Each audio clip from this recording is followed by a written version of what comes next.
Stephan just admitted he missed out on a 250% gain after selling all his individual stocks. But here's the twist, he says he'd do it again. Today we're breaking down why one of YouTube's biggest finance influencers ditched stock picking entirely, and what he's investing in instead. Let's dive in. For those who don't know, Stephan is a real estate investor and finance YouTuber with millions of subscribers. He's known for his frugal lifestyle and smart money advice. But recently, he made a controversial move that shocked a lot of his followers. He sold every single one of his individual stocks and switched to just 3 index funds. Here's the full story. Let's start with what triggered this decision.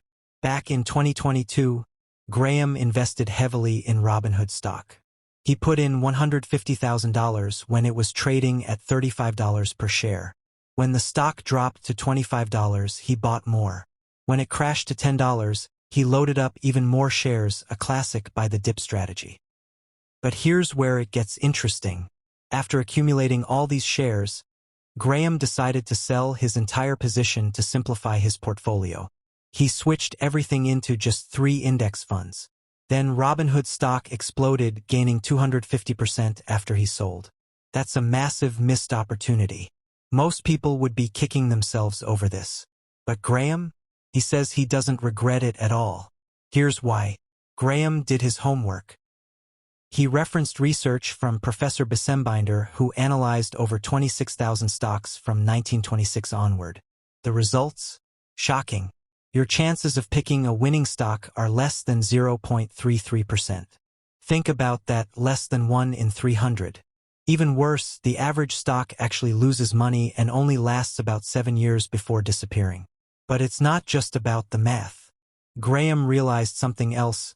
Constantly monitoring individual stocks was eating up his time and mental energy.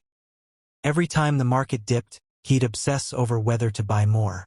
He makes most of his money from YouTube, not from picking stocks. So why spend hours every day stressing over stock picks when there's a simpler, proven method?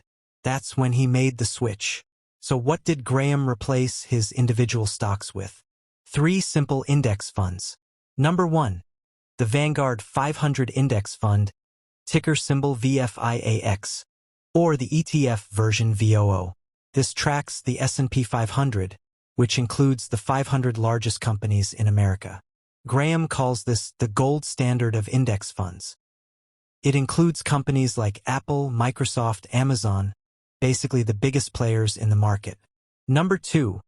Vanguard Total Stock Market Index Fund, ticker VTSAX, or VTI for the ETF.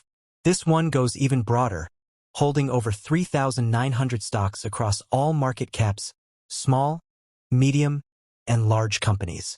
It's essentially betting on the entire U.S. economy. Number 3. Vanguard Total International Stock Index Fund, ticker VTIAX or VXUS. This gives exposure to over 7,500 international stocks from Europe, Asia, emerging markets, everywhere outside the U.S. Graham admits this one has been flat for the last decade, but he keeps it for diversification. With these 3 funds, Graham gets exposure to thousands of companies automatically. No research needed, no stress, no timing the market. Here's what makes this strategy so powerful. The S&P 500 has historically returned about 10% per year on average. Sure, there are bad years. 2022 was down 19%. But over any 20-year period, the S&P 500 has never lost money. Ever. And here's the kicker, over 90% of professional fund managers fail to beat the S&P 500 over the long term.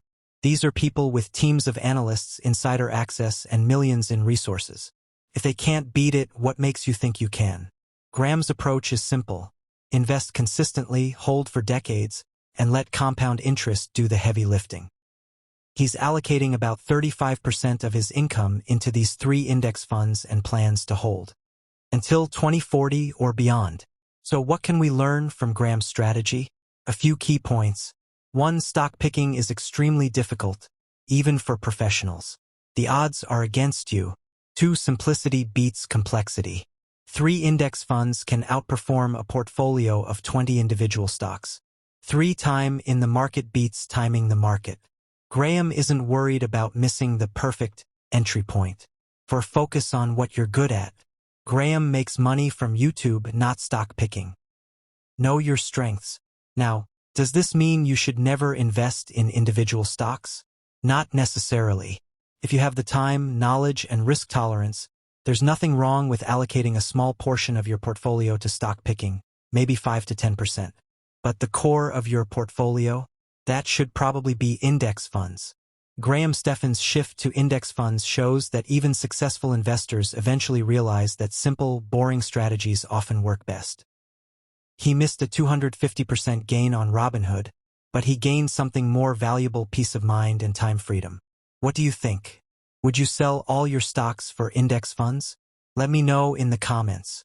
And if you want more breakdowns of what top finance YouTubers are doing with their money, subscribe and hit the notification bell. I'll see you in the next one.